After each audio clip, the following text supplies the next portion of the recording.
Hey everybody, it's Ryan. Thanks for downloading today's show. And just a reminder, as always, Wake Up War Chant is brought to you by our friends at For the Table, Madison Social, Central and Township, in the heart of College Town.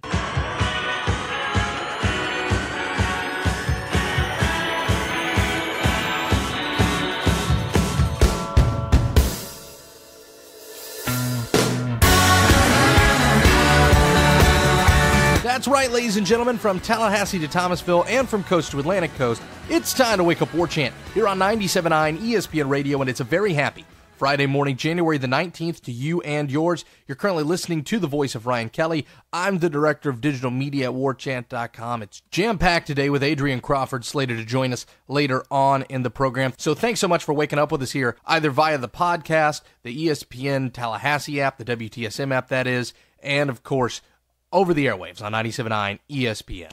Yesterday, we got Ira Schaffel's thoughts on the schedule and what's going on with the Florida State Seminoles and what is as difficult of an ACC slate as you can imagine. I feel like we've said that just about every year anymore, and that's a good thing and a bad thing, obviously, and that's been a long-time emphasis for long times, the ACC paradox that I feel like fans of Florida State and Clemson and more of the football schools have wanted. It's the idea that you want the ACC to be better, but at the same time, you want a better path to the national championship. And right now, the ACC, especially Atlantic, does not give you easy roads. Yesterday, we got the managing editor of warchant.com, Ira Schaffel's thoughts. Today, wanted to pick the brain of Corey Clark a little bit. And by the way, you can read all their thoughts and our own Gene Williams' thoughts on a Warchant roundtable right now up on the site for premium members of warchant.com. Warchant30, that promo code, will give you 30 free days and let you see all of what they had to say. So, Corey, let's get right into this thing.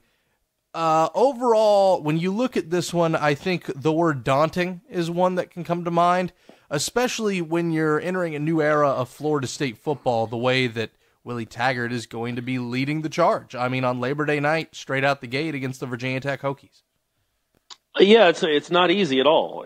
And we knew it wasn't going to be easy just because we knew who was on the schedule. You know, you had the ACC Atlantic teams that you already know about, and then your one crossover all the time is Miami, who has turned into a nice program finally. And then you also knew Notre Dame and Virginia Tech were cycling on, so that you knew even going in that it was going to be a really hard schedule. But it's like seeing it laid out in front of you, where you're looking at the dates and you're looking at the games and you're looking at the back-to-backs. You're like, wow, this is really tough. And it's not, Leonard Hamilton's favorite saying is it's a new ACC, and he says I said that the same thing to Ira game. yesterday.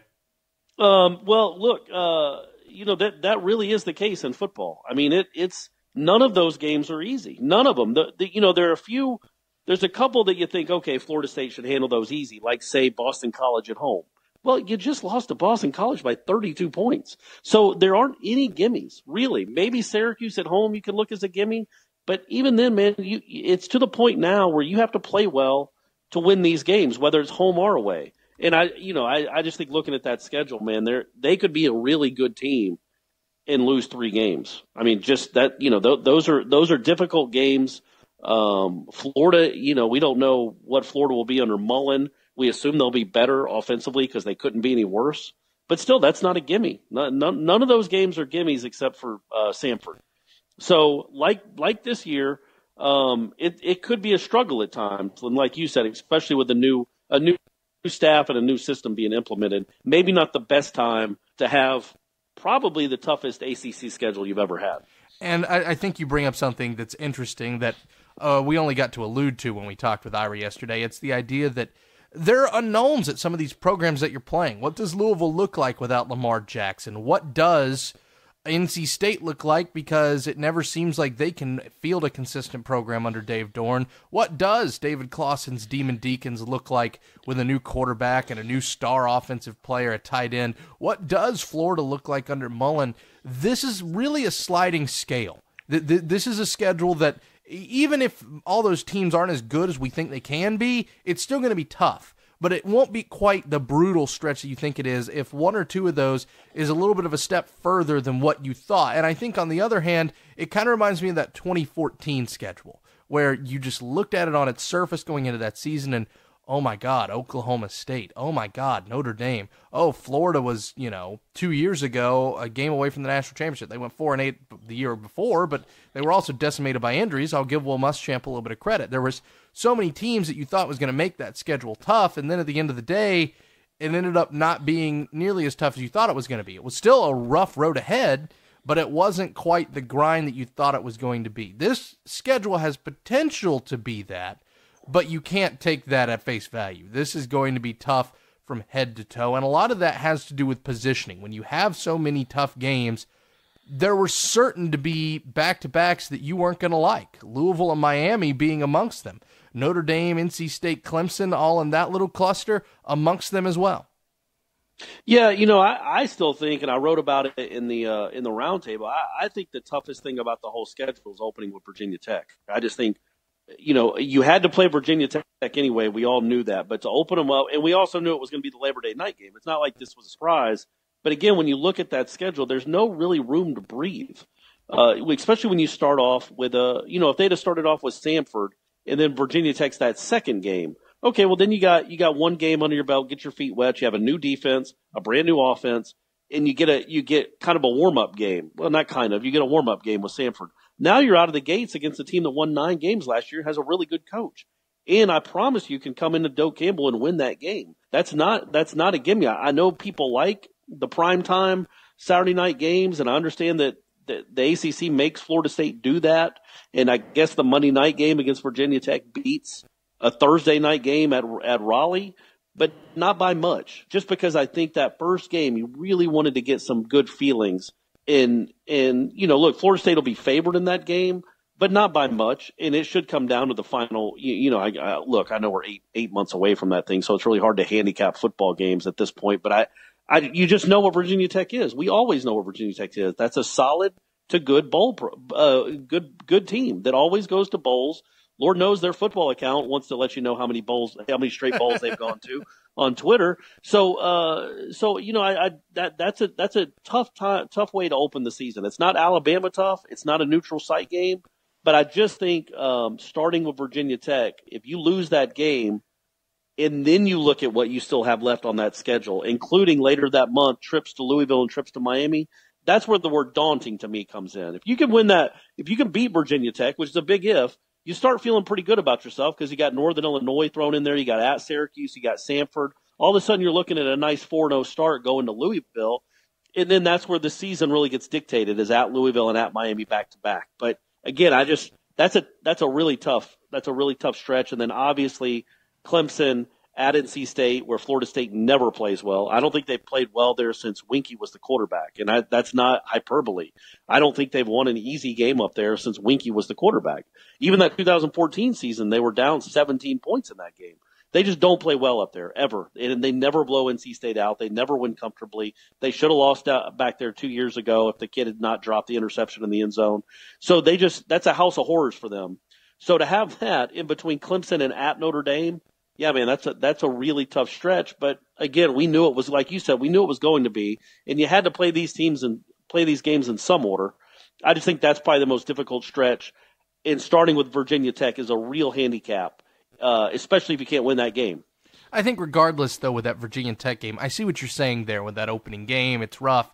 But regardless, even if you lose that game, you're going to start this season 3-1, and you're going to get 3 easier opponents to instill that system, to instill that offense, to instill the principles they want on defense. You're going to get a nice little running start regardless of if you win or lose that game. Now, overall record-wise, because it seems like you're kind of in agreement with what Ira and I said, and that 9-3 is a year that you should tip your cap to and say, in a first-year head coach with a schedule like this, with the road trips you got to take, that's not a bad year by any stretch of the imagination. But it seems to me that that Virginia Tech game can kind of be a wild card when it comes to being a 9-3 or a 10-2 or an 8-4. That kind of looks like a game that it might be one that you look back at the end of the year if you lose and you say, man, I wish we could have that one back, but I understand it. But after that, I do think you get a nice little runway to take off with Samford, Syracuse, and NIU.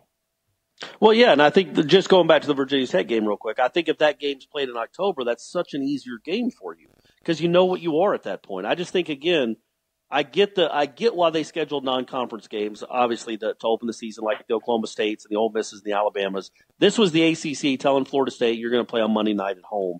And again, that's fine for the program. It's a nice nice exposure. Obviously, everybody will be watching, but it's a tough ask to play a team like that, a good team, in Taggart's first game. That said, they have more talent than Virginia Tech. They should win that game if they play well. It's just how quickly will they adapt to that system? For the rest of the season, yeah, I think 9 wins is a good season. I think what I try to hesitate with is not any time in the last decade would we have started a season by saying, yeah, Florida State loses 3 times, we'll consider that a success. Part of that is obviously the schedule is difficult this year, but a lot of that is just the residue, the remnants of what we watched in 2017 and just how bad that season was at one point, going 3-6. I don't think Florida State can, even with a new coach, should lower the expectations that much, even with a new coach and a tough schedule, to where we're thinking that 9-3 is a success. And I get it. I think that's what I think. And I'm with you. Weirdly, I know what I'm saying. I know the words coming out of my mouth. And at the same time, depending on what the 9-3 looks like, who the wins were against, who the losses were, what those losses looked like, I think we could say, okay, that's a good start for Willie Taggart. But then after that, man, at Florida State, you can't be going into 19 and 20 and 21 being okay with 3 losses. So this is like the one, coupled with the schedule, coupled with the fact that the team was so not great last year, so underachieving and underperforming. This could be as one little, the one get out of jail free card where you can say, all right, we went 8-4, 8-5. No, that's not good enough anymore. But I get some leeway because of what I took over. And again, he's taken over a really good program that just happened to have one really bad season without its starting quarterback. And I don't think you're completely wrong here. I don't think we're in complete disagreement here, because I am of the opinion that 9-3 is fine, but who you beat is important. And I think that means you'd probably need to go 2-1 against your rivals. Even in Jimbo Fisher's worst seasons, it was last year was the first time that he didn't go at least 2-1 against his rivals. Yeah, and he was really close to going, honestly, he was really close to going 3-0. I mean, they should have won the Miami game, and then the Clemson game, they had a chance late in the fourth quarter. They had a chance to go 3-0 against his rivals. So, yeah, I mean, you're right, and he was always good against his rivals. Now, obviously, Clemson the last few years was a little different, but Clemson turned into a different animal the last 3 years too. Looking ahead, if Taggart can go into Miami, just talking about one game in particular, if Taggart can go into Miami and win that game, as good as Miami's feeling about itself these days, although they certainly didn't end the season well. That's a really big deal. Obviously, beating Florida at home is a big deal. He knows that. He gets it. It's just, it's funny when you look at the schedule. Florida is almost an afterthought. But Florida State's obviously handled them 5 years in a row. Last year with relative ease, and they weren't very good. Obviously, last year they didn't make a bowl game for the second time in 4 years. It's funny how Florida, you look at that schedule and they don't even really register as a tough game. Well, look, they don't. Florida typically is a tough game. And again, we're talking about a game that's 11 months away, but still 10 months away. That's still that figures to not be an easy game, because it's a rivalry game and it's Florida. They have a lot of good players too still. So you just look at that schedule, and again, I think I'm just struck by how there just aren't many gimmies at all. There are just maybe 3 gimmies for sure that you say, yeah, starting the season they're going to win those games. All the other ones, you got to go out and win those games. Corey, we're up against a break, but when we come back, I want to chat with you a little bit about, the piece that you have coming out on War Chant today about Florida State's brand new offensive coordinator. We'll tackle that after this as Wake Up War Chant, 97.9 ESPN Radio. You're as cold as ice. You're willing to sacrifice our love.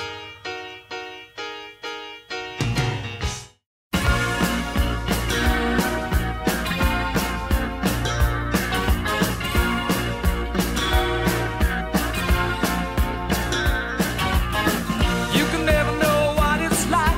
Your blood like winter freezes just like ice. And there's a cold and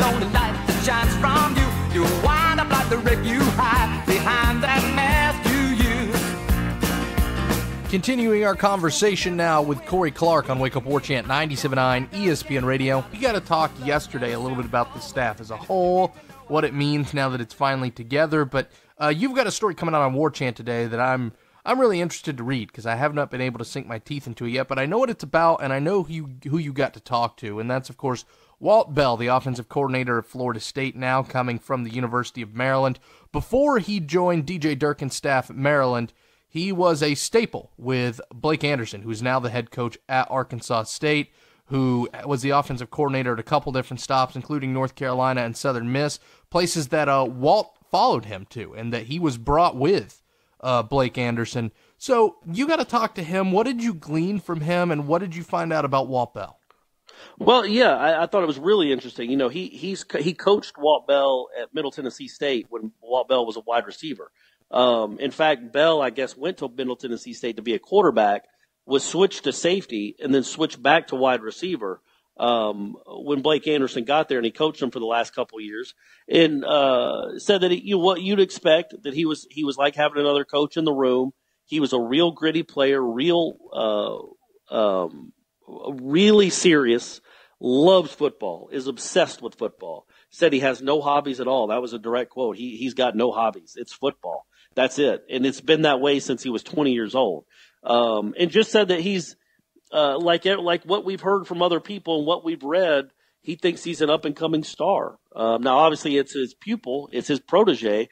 But he thinks really highly of him. And I was struck by how much he liked him right away, how he saw that he was going to be a coach. And then he said, look, the reason he's a really good recruiter is because that's what he cares about. He cares about football nonstop.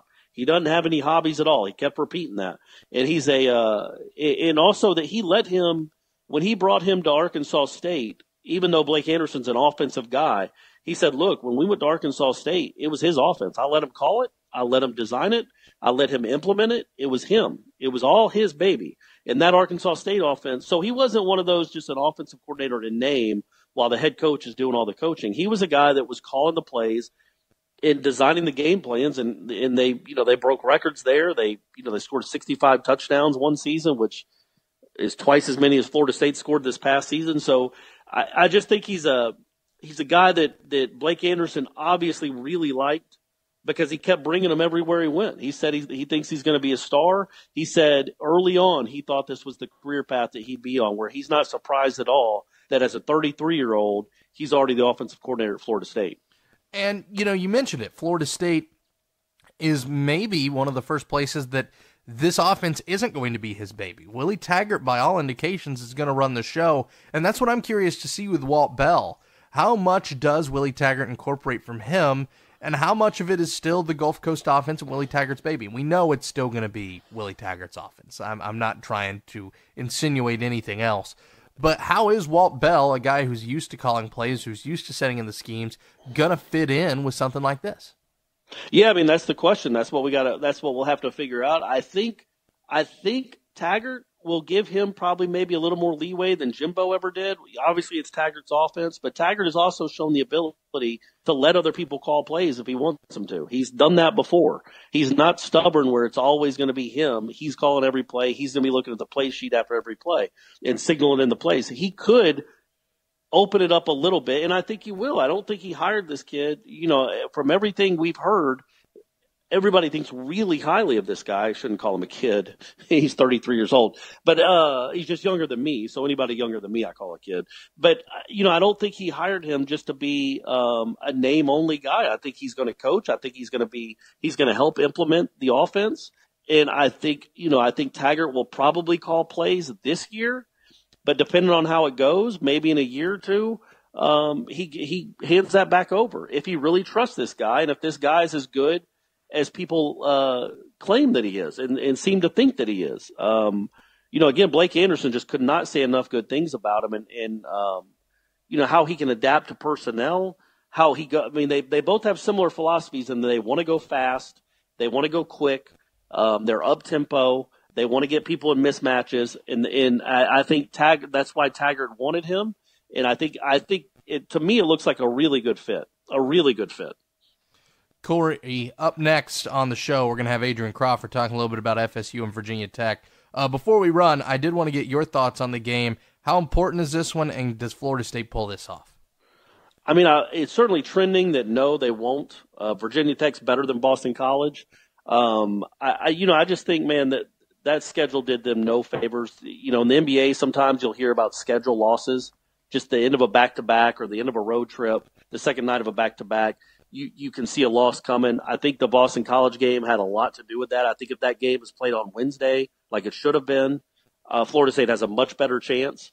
But it was played 36, 38 hours after a double overtime win, and I just think they were exhausted. They had no legs. They couldn't shoot. Look, if Florida State keeps shooting like this on the road, they're not going to beat anyone. They're 10 out of their last 50 in their last 2 road games from 3. You can't beat ACC teams like that. You can't beat anyone like that. So they're bound to have a good shooting night, and I think if they can do that, they can beat Virginia Tech for sure. Virginia Tech's not unbeatable by any means, but I just, you wonder where the confidence is right now away from home. And they didn't play with – I know they were tired, but they didn't play with any confidence in that first half. And I just think, Cofer has to find it again. C.J. Walker has to start making some outside shots. M.J. Walker has to look like the kid that he is. 5-star freshman shouldn't look like he's looked the last 3 or 4 games. He's looked timid and just hasn't come close to me. He's too good a shooter to look like that. But I also think, there's just that was a bad time for a quick turnaround. I'm not going to put too much stock into it, and I also don't think this is a must-win. I think over the next 3 games, they better win 2 of them. You got Virginia Tech, you got Miami, and you got Georgia. You got Virginia Tech on the road and Miami and Georgia Tech at home. You need to win 2 of the 3. And if you win 2 of the 3, you're still in decent shape. But you can't just win 1 of the 3. You can't lose a Virginia Tech and then split at home, or you're in real trouble and you're looking like an NIT team again. So a big game would be a huge win, but I still don't think we're in the must-win territory quite yet. All right, then. Well, we'll discuss a little bit more after the break. Corey, thanks so much, my friend. Thanks, Ryan. I appreciate it, buddy. All right, ladies and gentlemen, we're going to take a break, and when we come back, Adrian Crawford talks hoops with us on the other end. It's Wake Up War Chant, 97.9 ESPN Radio.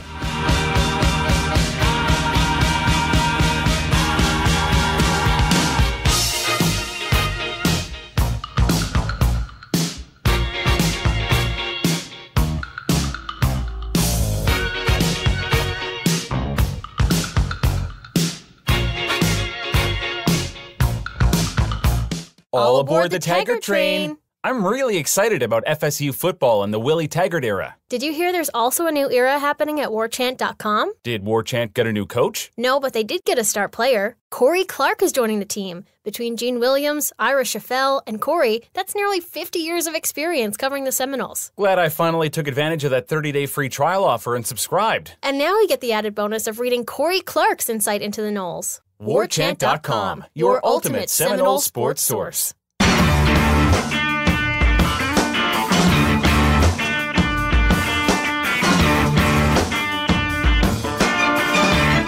As we mentioned right before the break, it's an interesting one for Florida State coming up this Saturday. Tomorrow at 12 noon, Florida State and Virginia Tech live from Castle up there in Blacksburg. Our friends at For the Table have the best brunch in town. If you want to have yourself a good time, head on over to Madison Social Central Township, one of those out in the heart of College Town. I highly recommend Madso for brunch. That's the great place to go if you want to watch the Noles play and be out and about tomorrow. Be social, have fun, right there in the shadow of Doak Campbell Stadium, College Town. You know where it is. I really don't have to tell you. If you're just looking for some pancakes, if you're looking for a mimosa, if you're looking for whatever, Madso is the place to go. So, Florida State, Virginia Tech, as we mentioned, it's an interesting one to say the very least.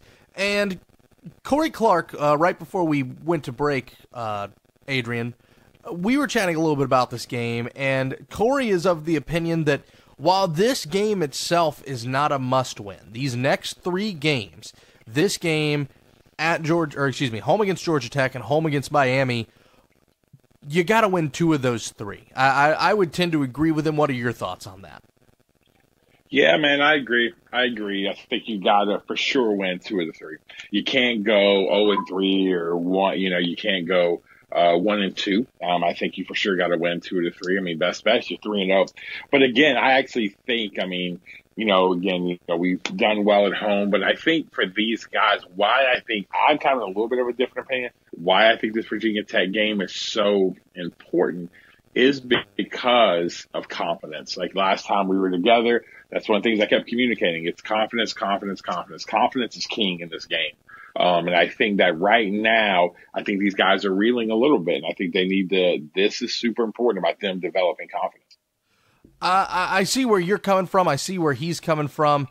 Ultimately, a win on the road, I feel like, first of all, that shines in the eyes of the committee, even if Virginia Tech isn't quite what they were last year. And they're just, I don't want to say okay, but they're a decent ball club. They're not going to be world beaters. They're certainly not the best team in that state.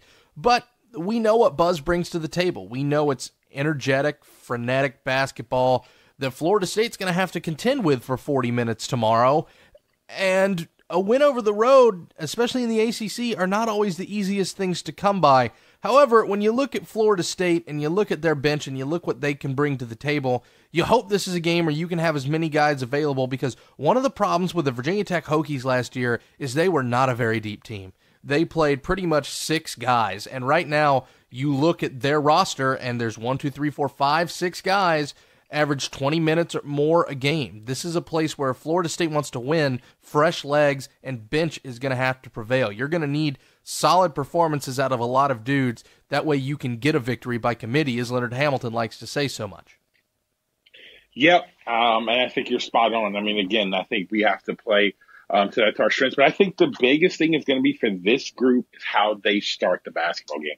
This group has got to start playing with a sense of urgency. I mean, again, what we do, we seem to get urgency when we get down, and then we try to fight back. But again, in the ACC, it's hard to turn and try to, 10 minutes to go in the game to turn that knob, and then you get back into the game. But to have that push, you got to have everything go your way. And this team has got to start the game by punching Virginia Tech right in the mouth from the beginning of the game. I think the first 5 to 10 minutes of this game, I think will dictate how the game goes. And I think these first 5 to 10 minutes are so critical and crucial for what will happen going forward. Well, I think the urgency just has to be there for the season, because even if this isn't necessarily a must-win, we're all in agreement that the next 2 out of 3 are. We're all in agreement that you need to start getting these W's, because if, say, God forbid, you do go 1-2 in this stretch, you're running out of opportunities to get good wins, and you need them right now while the schedule gets a little bit softer, and that's still, with one of those 3 games coming up against a top 25 opponent in Miami, it gets a little bit softer, but then you're going to Louisville, who already beat you.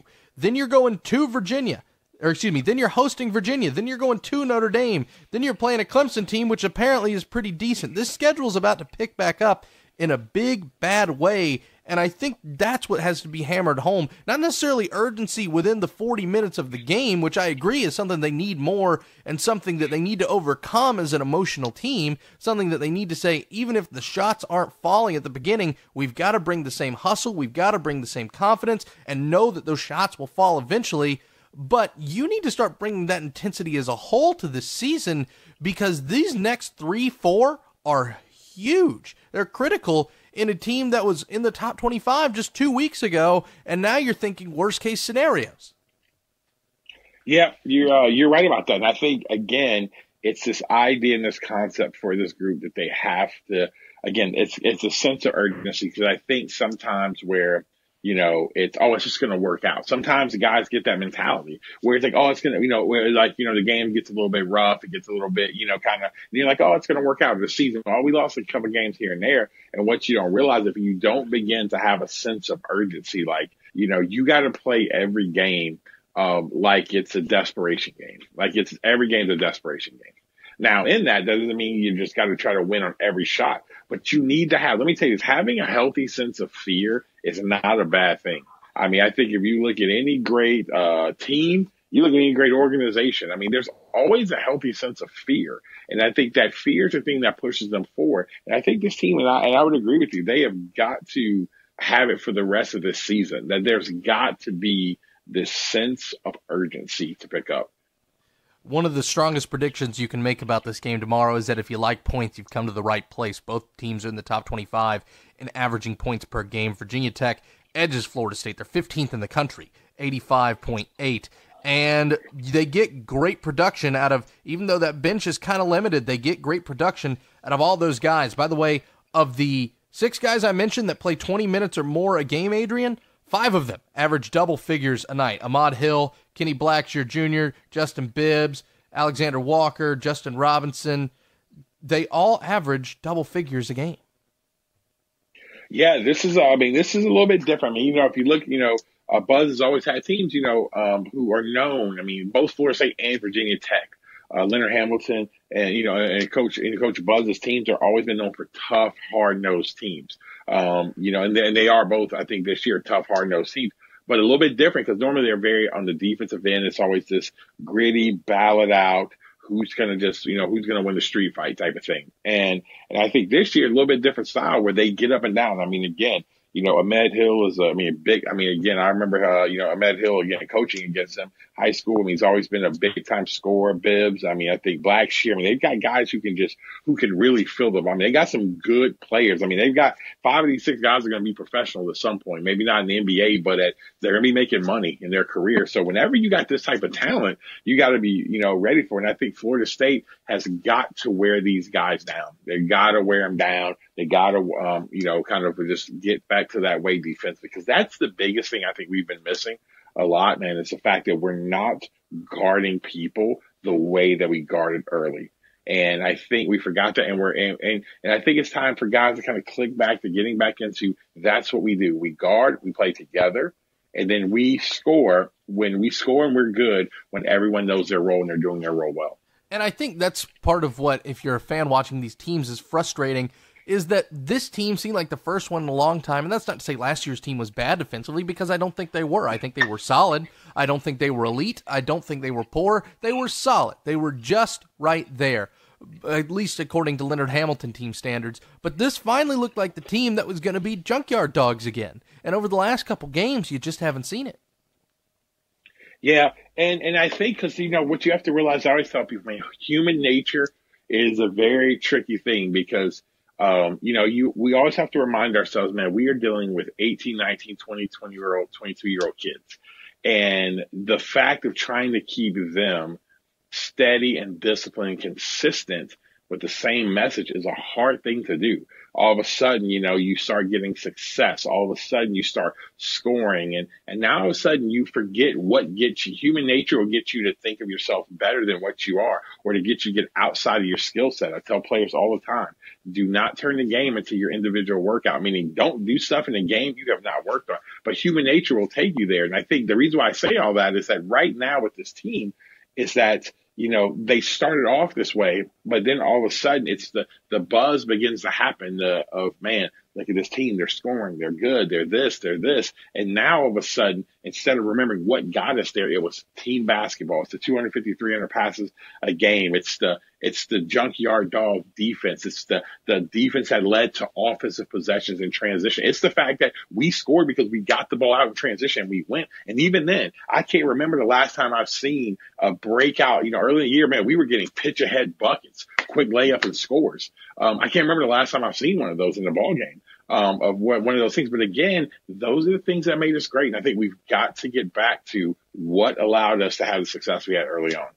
Corey stole a little bit of my thunder because he said he brought up somebody in the last segment that I really wanted to bring up to you, and that's MJ Walker, a guy who we all really thought going into this year, surefire one and done. That kind of seems to be the thing, and I'm not saying the kid can't turn it on at the end of the year, but for a guy who certainly seemed like he had no lack of confidence coming in, no lack of confidence as a high school player, he just seems like a different guy over these last couple weeks. What do you think's happened there?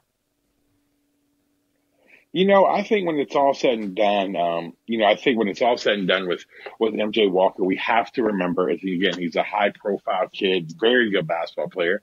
But he's feeling his way. He's feeling his way through this game. And I think that sometimes, it's not physical. It's not a physical talent thing. I mean, the kid is, we've seen in glimpses, he's a big time. He's got great shooting form, mechanics. He's a kid who's a really good athlete. A kid who, puts effort forth on the defensive end of the floor. But I think a little bit what's happening with MJ, and some guys really struggle and wrestle with this, is that this is the first time that he's ever had where people are coming out and they are scheming to make sure he's not getting going. And they have real scouting reports. See, high school, team's going to know, okay, MJ Walker, he's the guy. And so they're going to run a box and one and do stuff like that. But we're talking about guys who are saying, they're looking statistically to say, listen, he can't, again, and I'm not saying this is MJ Walker, but man, they look at stats and saying he can't score the ball. We want to make him put on the ball at least 2 dribbles. He drops to 20% from the field when he puts the ball on the floor, 2 dribbles going left. So they're going to do that. And again, you now have to figure out, how do I still get it off and still get my game going, though people are scheming against me. And so that starts to happen. It's not as easy as what it is. And sometimes guys can grind through it. Sometimes they not. And then the other thing is this, I would say also would be the understanding of the game part. I mean, again, one of the things, you look at a guy like a Jonathan Isaac last year, is Jonathan Isaac had a really high basketball IQ, he understood the game of basketball. And I say that to say that sometimes, and again, with MJ Walker, I think he understands basketball, but man, you've got so many plays, so many concepts, so many ways you're guarding people. It's a lot going through a kid's mind. And sometimes that catches up with him. But I think he's going to be fine, because a young kid like that, all he needs is one game, and it just all turns back on. That's all he needs is one game. And again, this could end up being that game. And again, we definitely, with PJ Savoy being out, we definitely need him. You need a sharpshooter more than ever. You hit the nail right on the head. Without PJ Savoy, who, what stinks for PJ is, especially in the end of that Syracuse game, it really looked like he was finally starting to turn the corner. He's been in what felt like a season-long slump. He just did not look like the guy who would come off the bench, knock down those shots, and make everything, just the momentum of games swing the way that he was able to do last year. He was not able to do that for most of this year. He finally gets it going. He gets an injury. We don't really have any big updates on what's going on with him, but you need that sharpshooter. MJ Walker can be that guy. Other guys that you really think need to have a nice game, match up well against Virginia Tech, need to get out of maybe some slumps, because let's face it, most of this team has been in some sort of funk over the last week and a half. Who do you think really needs to be a big star and have a nice game tomorrow? I honestly think Phil Cofer has got to get back to Phil Cofer basketball. I think, again, I think Phil is a great young man, great basketball player. I mean, again, we all were ranting and raving, and we still do, of the improvements that Phil Cofer made over the summer and this year. But I think Phil Cofer, the last few games since the Duke game, I think that he's gotten out of the fact of what led to his success. The ball was moving in the rotation of the offense. He was taking open shots. He was letting the defense move and adjust and then attacking. He was getting to the glass, getting putbacks. He was doing those things. And I think the last few games, what I've noticed is that, man, he's shooting a lot of one pass contested 3-point shots. Louisville, he's driving against, 6'9", trying to score over top of him. And that's just not Phil's game. And he's not, again, he's made vast improvements, but I think he's got to get back to what helped him. And he just let the game come to him.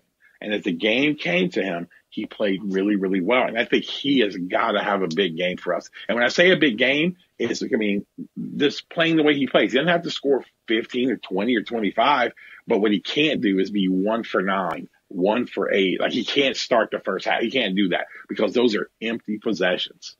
Yeah, and you hit the nail right on the head that, even if it's taking less shots and just being more efficient with the ones you have, but you can't come up that empty that many trips to the basket. You can't miss that many bunny hops. You can't have that many hit the back of the iron like he's had, because I'll be honest with you, the last 2 games, Adrian, he looked like the guy he looked like last year. Timid, just kind of emotionally out of it, just not seeming to work, except he's still keeping that shot volume that he's had this year. And that's been a recipe for disaster for this Florida State team.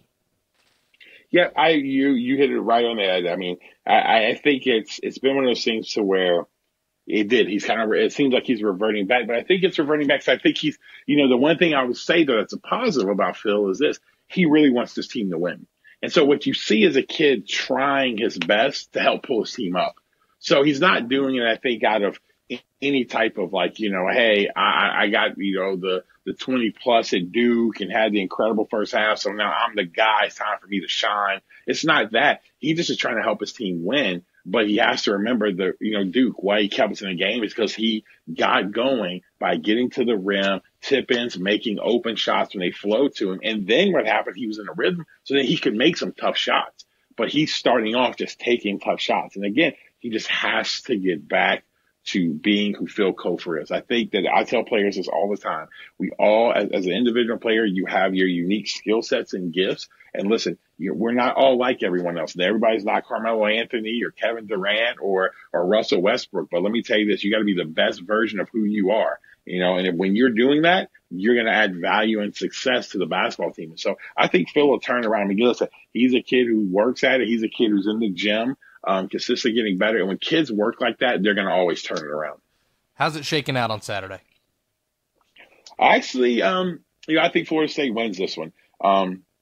And again, but like I said, I think Florida State wins this, but I think it's all going to be determined in the first 10 minutes of the game. If we start off well, the first 10 minutes of the game, and what I mean by well is either a hot start or it's back and forth competitive, I think we win the game. If we start slow, I just don't think we're going to have the juice to come back and win. So I think those first 10 minutes, how that first 10 minutes goes is going to determine what the game looks like.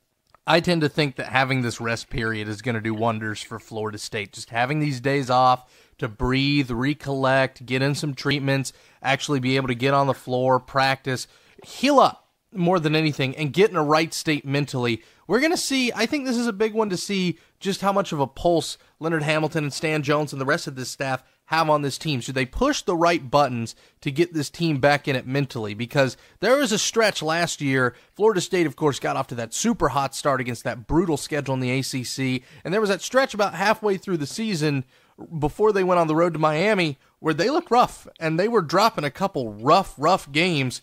And Florida State, Leonard Hamilton was able to push the right buttons with his team, get them motivated again, and maybe not get them quite to the level that they started ACC play, but to just get them out of that free fall. And I think this is a big referendum, and I'm not one of those people who thinks that every loss of Florida State is a referendum on this coaching staff and this program, because it's always funny, because those are the same people that whenever there's a win, there's nothing out of them. That's just kind of how it's gone. And I know that's been a big topic of discussion on Twitter this week. Yeah. But I do feel like this is a game to figure out. This is a pulse game. This is a heartbeat game. Does this coaching staff have its finger on the pulse of this team, and can they push the right buttons when they really, really need it? I think you're spot on with that. And I think the guys do. I think that, I always say this, Leonard Hamilton, I've been around college coaching for a long time. My father, was an assistant under legendary Bob Huggins, worked with Don DeVoe, my father has been around. I've been around some of the greatest coaches that there were in college basketball. And I tell you what, Leonard Hamilton is probably one of the best I've ever seen of understanding the behavior and the temperament of young people. And I think if anyone can kind of tap into it, I think that he can. I think the key is just going to be, will these guys want, kind of the adjustments they're going to have to make, the adjustments they're going to have to make to pull them through. And so he normally does a good job with it. And again, I think you said it best, is that I think this team having the break, getting healed up, getting in the gym, being able to have some practice time to get back to really fundamental things that you're trying to push and trying to do that grind of the season, I think can really, really help, kind of this ball club going forward. And again, like I said, I think it's going to be, be a really interesting matchup. We're going to see. It's going to be a fun one tomorrow. Should be a lot of points. Should be a lot of offense. Very watchable basketball, and I think you might have needed that after that Syracuse and that Boston College game. Adrian, thanks so much, my friend. Thank you, sir. Thanks to you guys for listening. That's it for us. Thanks to Adrian. Thanks to Corey. Duval, let's get a win Sunday, please. Jacksonville, please. I want to watch in the Super Bowl and find any way possible to get up there. That's all I really want. All right, anyway, Go Luck and Wingos. It's up next, 97.9 ESPN Radio. Talk to you Monday.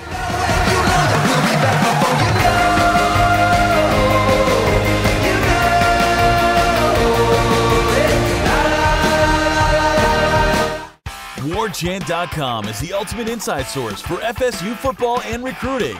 And now you can get in on the action for free for an entire month. WarChant.com is offering a risk-free 30-day trial subscription. Get full access to the #1 website covering the Seminoles just by entering the promo code WarChant30. That's WarChant30. Sign up and get in on the world's most active FSU message boards. Receive breaking news, stories from our award-winning staff, plus get exclusive interviews and videos. Just enter the promo code WarChant30.